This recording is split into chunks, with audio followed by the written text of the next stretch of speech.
Okay, well, thanks so much, Ron. I think last year when the two attorneys came, there was one or two questions about music licensing, and the specialist in that was not here, but so I figured, you know what, I've had to go through this last year, and so how about if we just do something this year? I'm very fortunate. My previous assignment was to run a radio network, about 15 radio stations in Minnesota, and I happened to be overseeing one of my staff members who was on the music licensing committee at the National Religious Broadcasters. So he often gave me updates as to what was going on. Turns out he didn't tell me half of what I needed to know, but at any rate, we thought it would be good to go ahead, and thanks so much, Ron, for the opportunity to just go over this. So we want to give you just a brief primer. This is a bigger area than what we could cover in time here. So what I'm going to do is I'm going to focus on talk formatted stations. I think most of us have talk formatted stations given the nature of Calvary Chapel. So I figured that was a pretty safe approach to take. But as it says here, just a brief primer on music licensing for and I could have put non-commercial broadcasters in. That's because that's going to be the focus. But notice the subtitle, Paying Musicians What the Law Says They Are Due. So we want to make sure we understand what the law is. Interesting, when you jump into this, you see quite a history of musicians saying playing music without paying for it would be like walking out of Barnes & Noble's without paying for a book. That's how they view it. Broadcasters say, but we air mostly preaching and teaching programs. We shouldn't have to pay heavy prices for the little music we air. And just for a little bit of history on the religious broadcasting side, I think it was really Salem that spearheaded a lot of the work in music licensing. They got NRB to get involved with it. And I'll give you a little bit of more of a background on that in a couple of minutes. So we're going to focus on in music licensing for Christian non-commercial spoken word. That's often the term that's used a little more generically, stations. So we're not going to focus on music stations, although some of the things apply equally to both. But we're just going to focus on we'll just say our talk, teaching and talk stations. A little bit of background, long-standing dispute between people who create content and people who want to use that content. Usually they want to use it free, okay? And so this goes back into the English common law, and there were laws that were passed back in those days. In our Constitution, the Constitution literally has a copyright clause, which says that Congress has a right to establish copyright law. And the first copyright law was enacted in 1790. Established the Copyright Office of the Library of Congress. So the laws that we're going to be talking about today really come under the copyright law, and they're brought over into broadcasting as an application of that. The part of this Copyright Office, you have the Copyright Royalty Tribunal, or Board.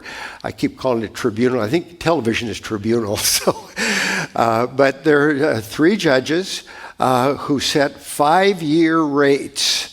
And what they're doing is they realize that there's competition between the content creators, the music people, and radio stations. So they take testimony from both sides, listen to both sides, and then they set their rates accordingly.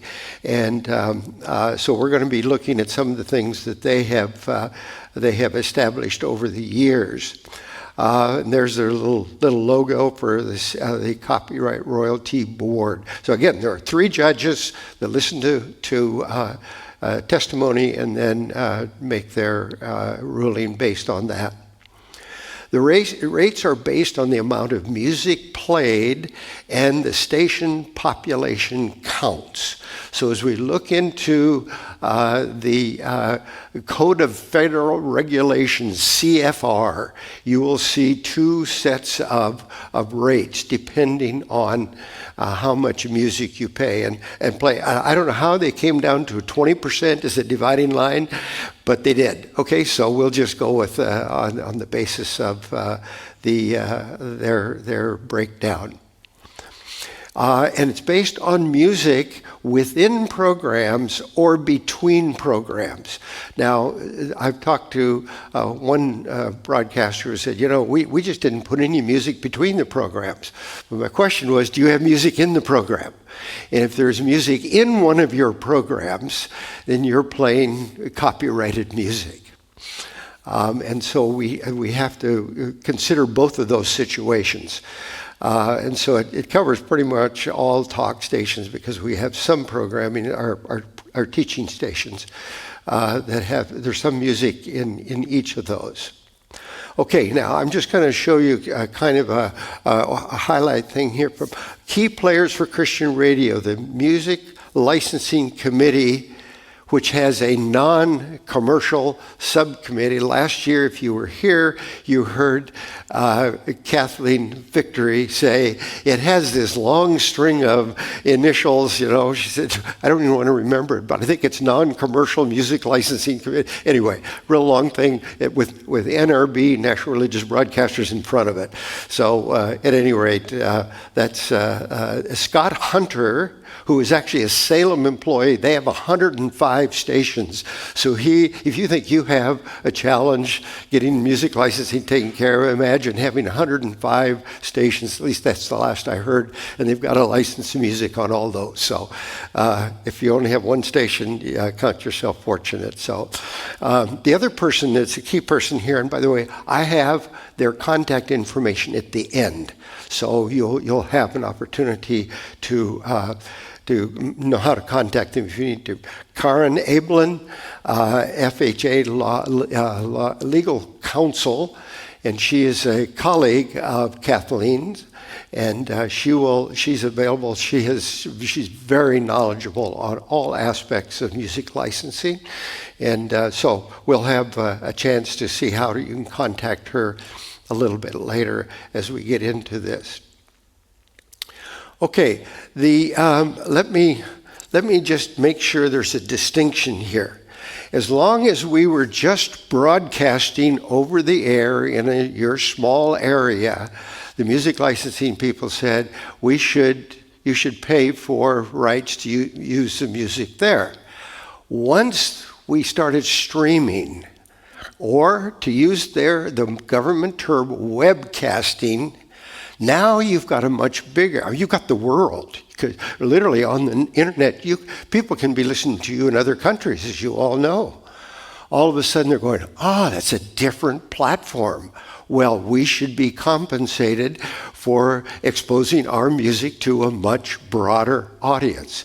So we're gonna talk the difference between broadcasting and webcasting. And if you keep those two in mind, once I learned the two terminologies, then I was able to figure out kind of how things were structured.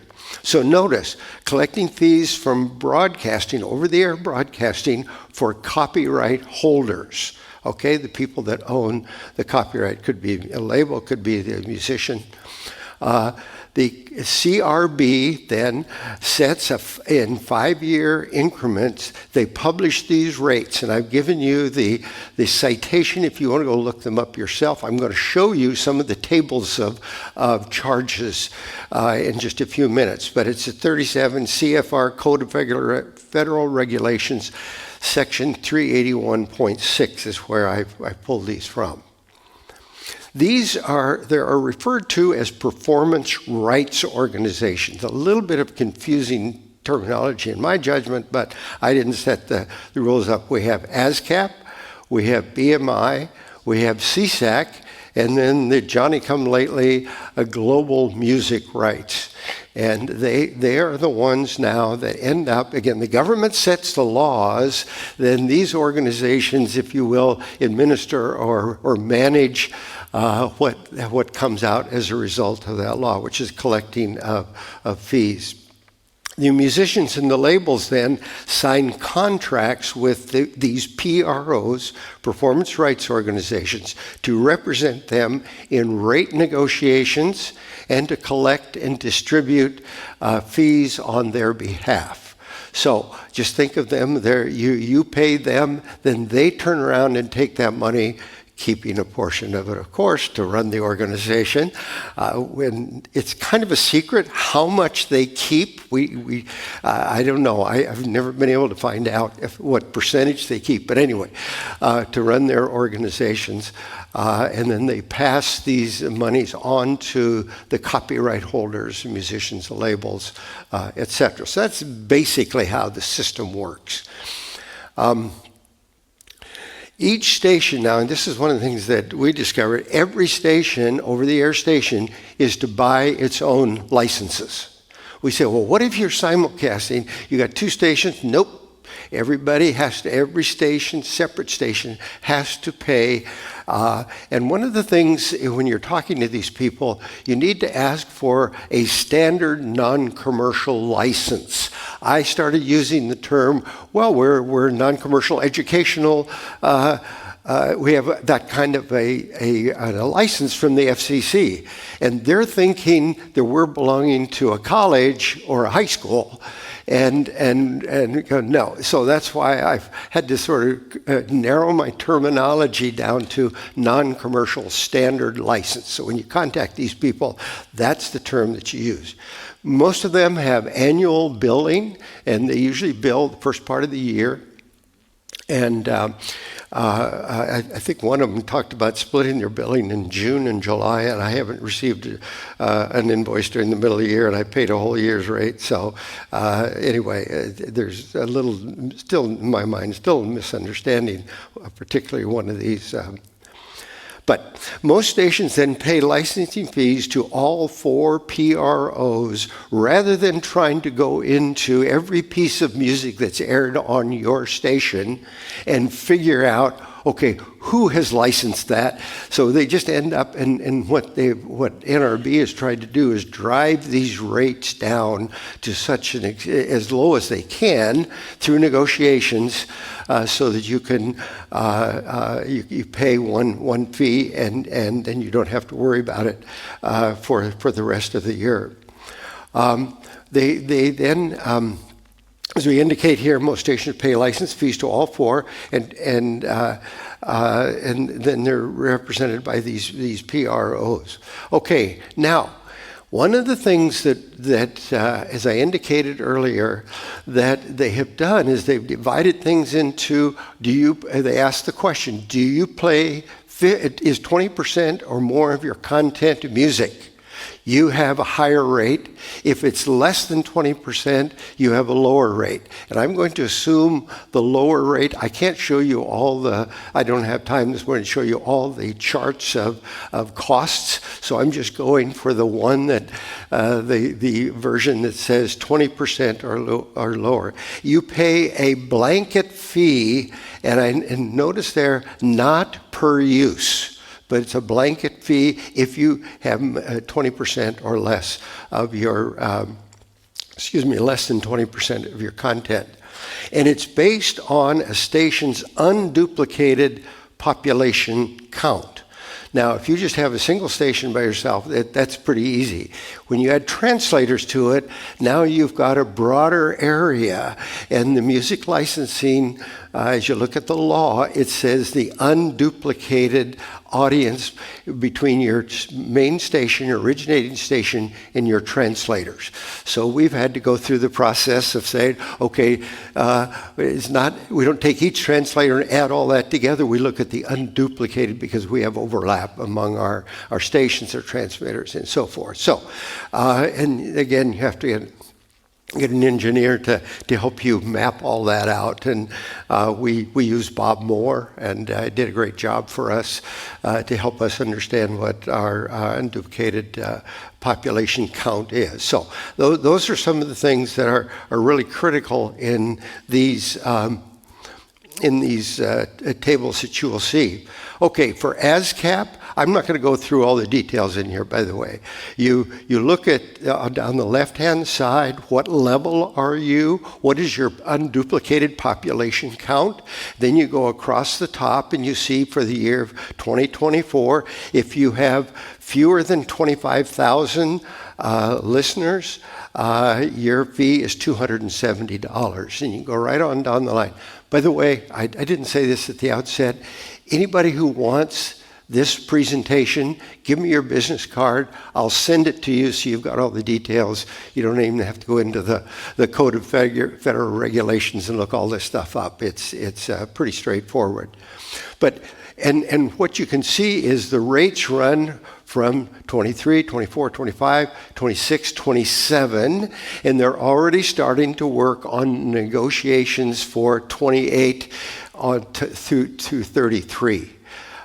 So these discussions go on and on, but you can see how the rates increase as your population increases, and that's the way the whole system has worked. So again, this is just for those stations with less than 20% music. BMI, again, has a very similar structure to it. And again, you can see some of the rates there. As a matter of fact, you start looking and comparing the rates, it's like, oh, they're pretty much the same. Well, that's because everything has been negotiated with these organizations. And it's to try to make life easy for the stations and for everybody. It's not easy, but it's easier. Let's put it that way.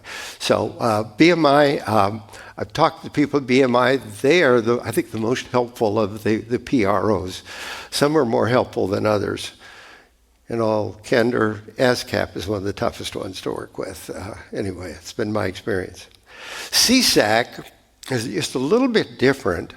If you look at their rates, I'm looking at the 2024 rates, their rates are lower. You go, oh, that's really interesting. They're cheaper. Not really, because again, remember I said earlier on, we're talking about over-the-air broadcasting for copyright holders. CSAC says, we're going to take that negotiated rate and we're going to split it in two. So what you're paying for is streaming copyright on the streaming side and copyright on the broadcast side.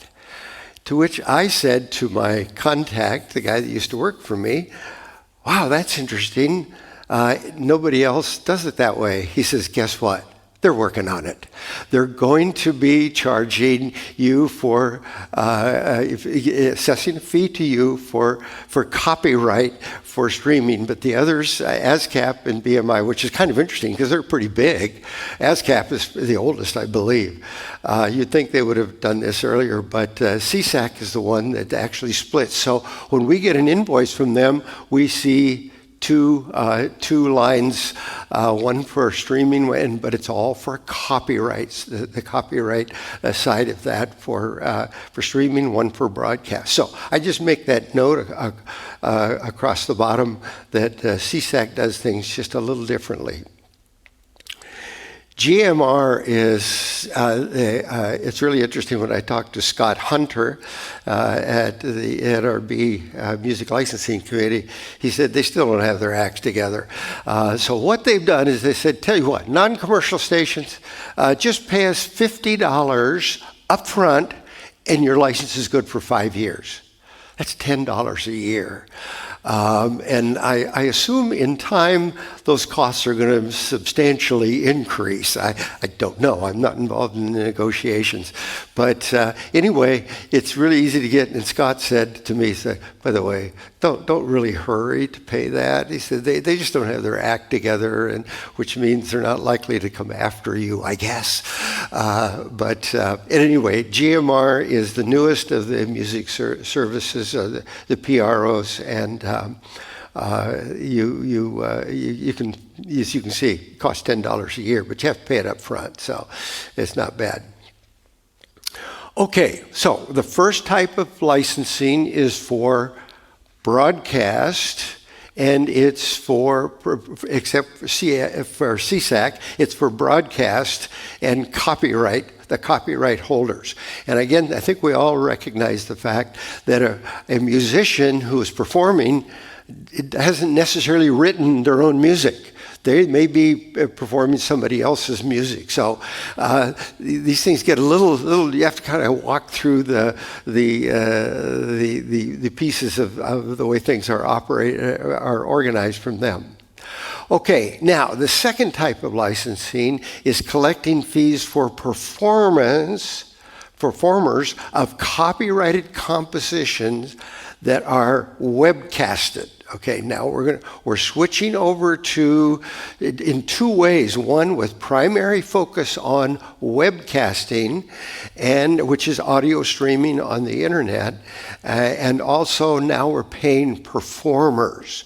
So a person like Michael W. Smith, if he's composed a song and is performing it, again, he gets two shots at us. But a lot of the copyright owners, their music is performed by others, and now it's administered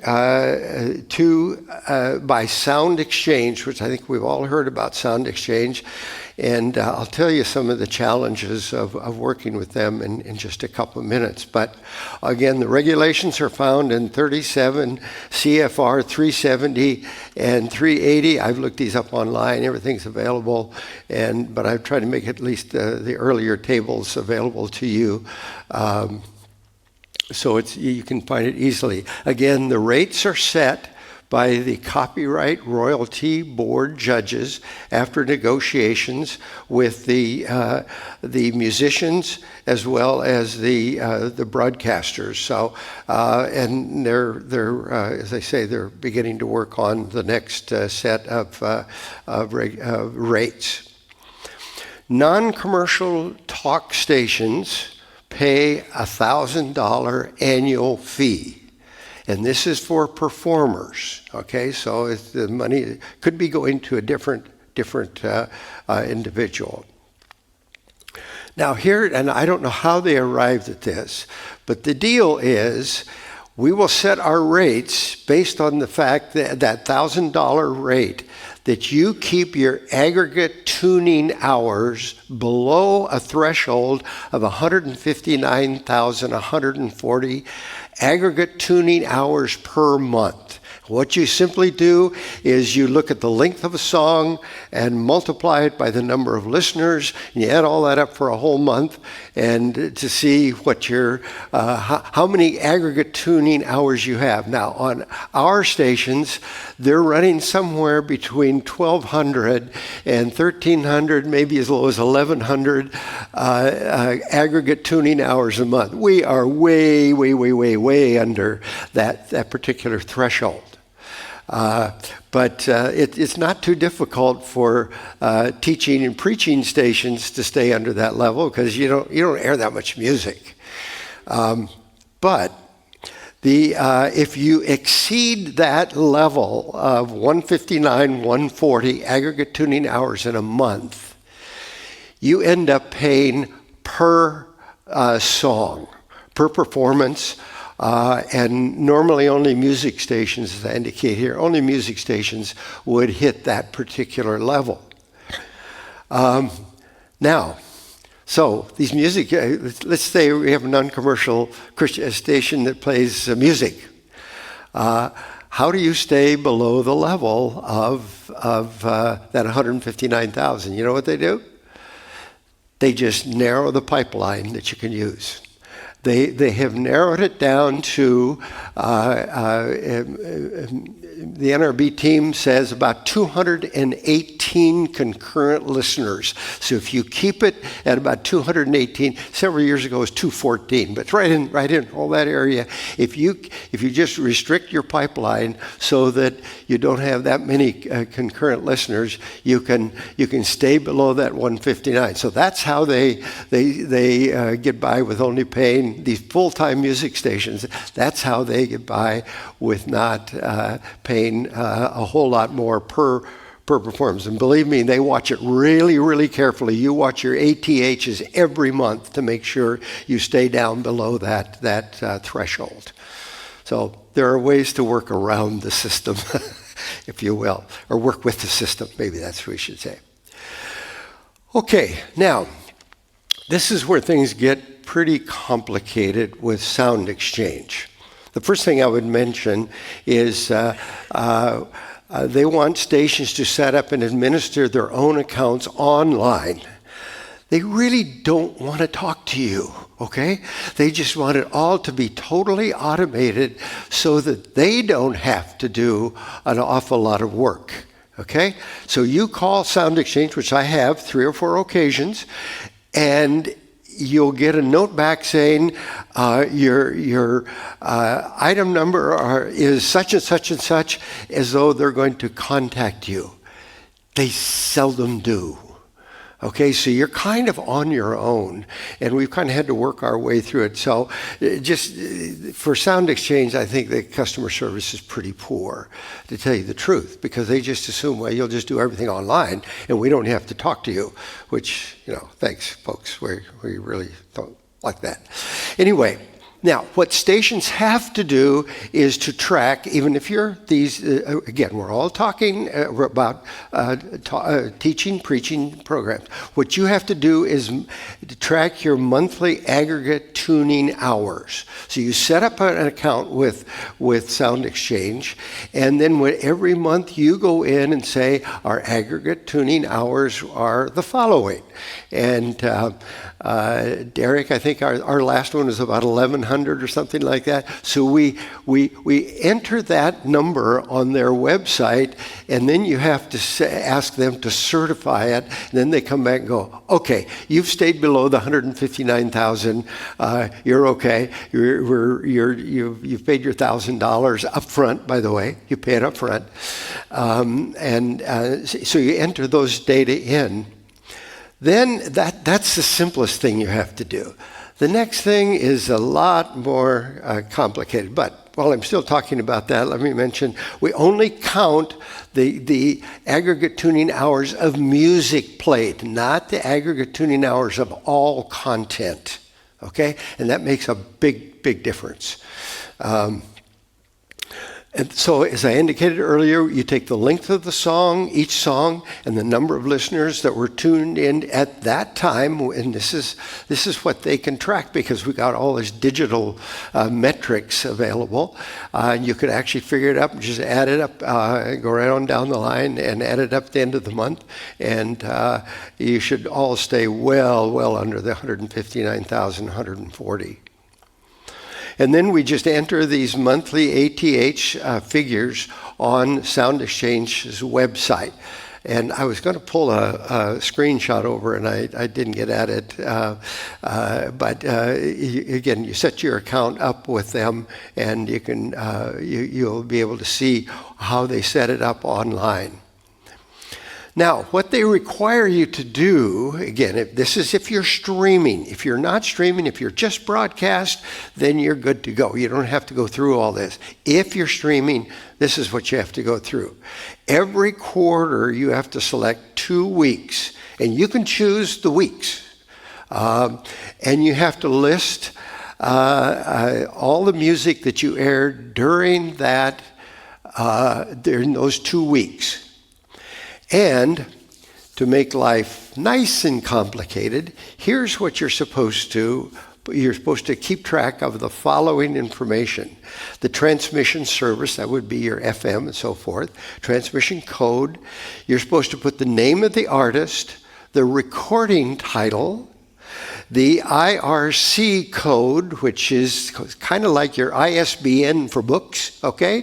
So you put that in there. Then the aggregate tuning hours, the channel name, and how frequency that particular song, how frequently that song was played during those 2-week intervals that you have selected.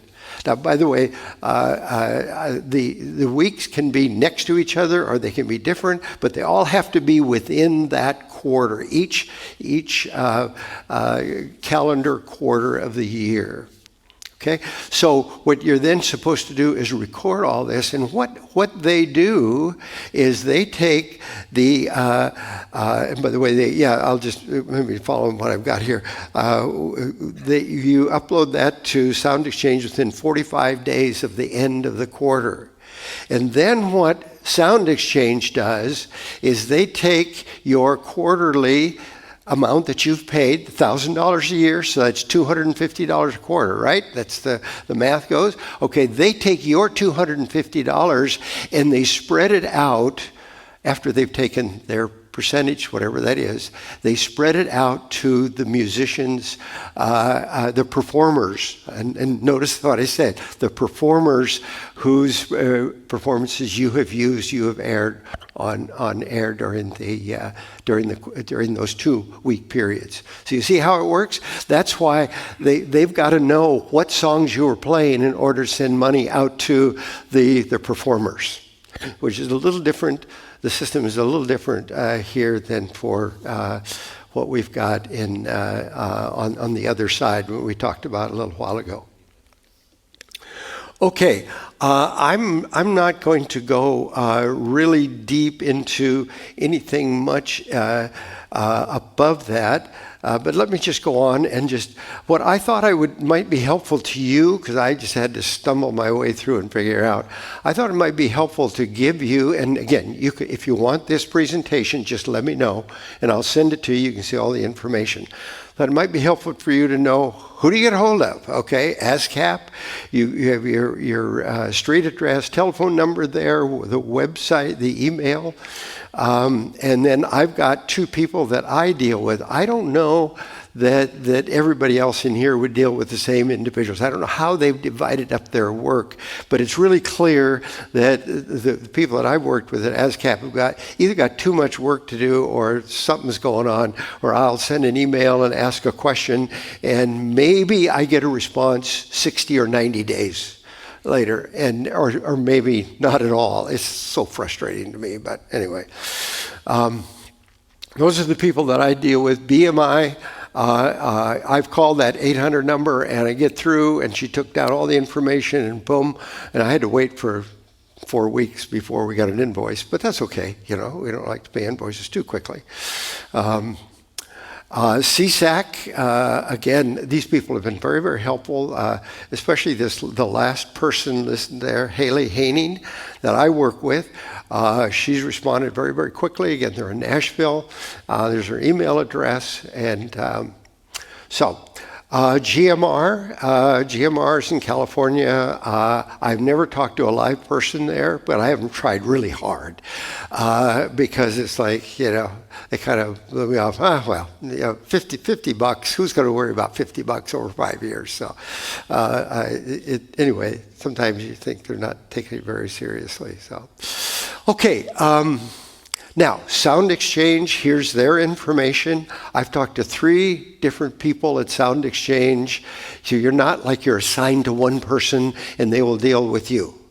Now, if you look at it from their perspective, and I'm the kind of person I like to look at it from their perspective, we're only paying $1,000 a year. So you guys are nothing. What they're really going after is the big music stations that are full-time music commercial. Well, let me show you. I didn't show you what their rates look like, but believe me, they're pretty substantial. If you look at that per performance, that's get to be a big number for these big country music stations and so on and so forth. So, but at any rate, I've talked to different people at Sound Exchange, and I get one of them was a little more helpful than the other. The other just never responded. And I know at our shop, Derek has tried to get a hold of them saying, hey, the music I have doesn't quite fit into your template. And so I just said, just send it to them, let them worry about it, because their system is so rigid, and they want everything in their buckets. And if you don't have the data for their buckets, it's not fun. So anyway, we worked, and finally we just, okay, send it off, let them worry about it. Okay, the last little bit, and Ron wanted me to leave a little time for some questions here.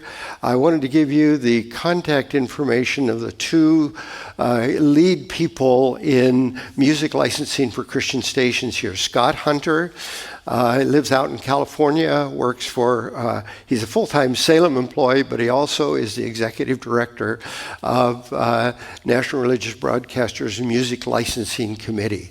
And he's been very, very helpful for me anytime I had a question. The other person is Karen Ablin, who's legal counsel. Now, if you're a client, you pay for any contact with Karen, but that's the way life goes. I can call Scott and get most of the information I need, and Scott and I have known each other for a few years, not terribly long, and he'll give me whatever I need. But at any rate, these are the two key people that are in music licensing for us. But again, remember, National Religious Broadcasters has invested a lot in driving these rates down, because Salem was just going, all these stations we've got, we don't pay these high music rates that they were talking about at one point. So they've driven the cost down, and all of us have benefited from it. And by the way, Ron, I didn't tell you, but I actually talked to Scott about coming to make this presentation to us. He's in Europe this week, and so he said, you do it. So, okay, I'll do it. So, but it might be helpful to have, if we want to do this again sometime, and we get advance notice from Scott, he'd be very, very happy to do that. So, okay, that's just a real quick overview, but I try to just keep it focused on spoken word stations, Christian non-commercial spoken word stations, because I assume that's what everybody has here. So, questions.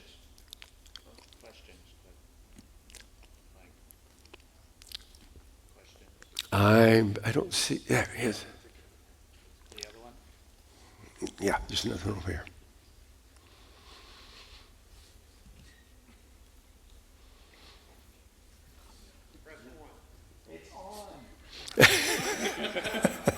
It's on. I got it. Okay. All right, questions.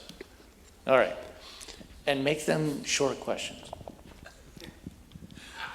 First of all, I do appreciate you coming and giving us this talk on music licensing. I came over from the secular side, having a commercial station, so what you're saying is right on the money.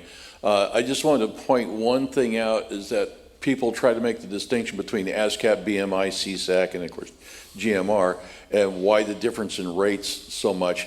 And it has to do with each one of these organizations has what's called a catalog. Not everybody who produces music, writes, sings, etc., belongs to all of these organizations. My daughter is a singer-songwriter. She is with BMI and she is with CSAC. Okay. So she gets a double whammy. Yeah. Okay. Any other? I think they're just in shock, Paul. We could have stopped and walked through one of those charts for every rate for every level, but I didn't think. Not after lunch. Yeah, not after lunch. I know. Alan? Legal things, to talk about legal things after lunch is really tough, okay? I don't know if this pertains, but it's just a question. Sometimes I've noticed, especially on commercial stations, they'll only play some of the instrumental part of the music and never have the words. So is that to avoid paying, or?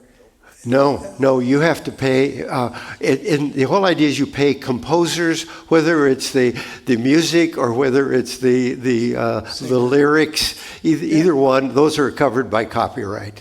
So, yeah. I have a question regarding ISRC lookup or code. Code, mhm. Yeah. I maintain my own database type of thing to all the songs that we play associated with the IRC. Do we have any central place that people can share that information, or every station does their own?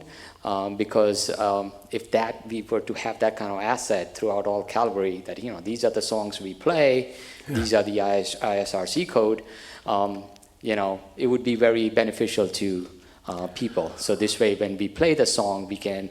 I know there is a central database where we can look up and get that information for you, that this is your song and things like. That's what I do. But we don't have any. I don't know, Ron. I don't know if anybody would have a centralized ICR code. Amongst ourselves. Excuse me? For amongst ourselves, like meaning the Yeah. Calvary Chapel. Yeah.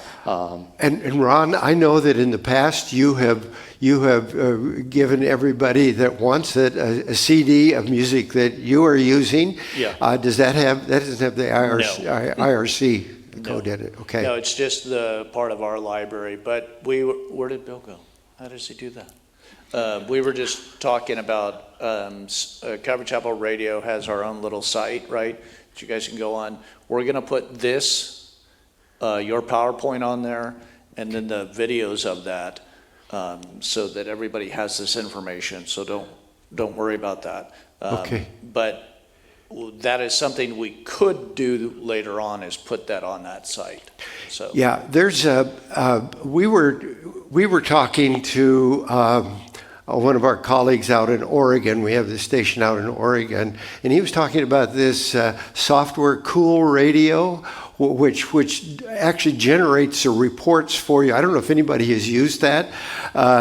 And I assume there are other forms of software like that allow this whole thing to be automated, because if you have to go and reconstruct it like we've been working on, it's like, this is not easy, but they have made it easy by providing software which will actually generate reports. And this fellow that I was talking to out in Oregon, he said, the station I work with generates a report every quarter. We don't have to. We just tell it to do it, and we don't have to go through a lot of work. So yes. Do you know if BMI and ASCAP are still sending out their diaries? Once you register with them, I mean, we used to get them in the mail. They would send them out, designating when we were to keep the diaries, to log everything. I have not. I don't know. No, I'm not familiar with that. No.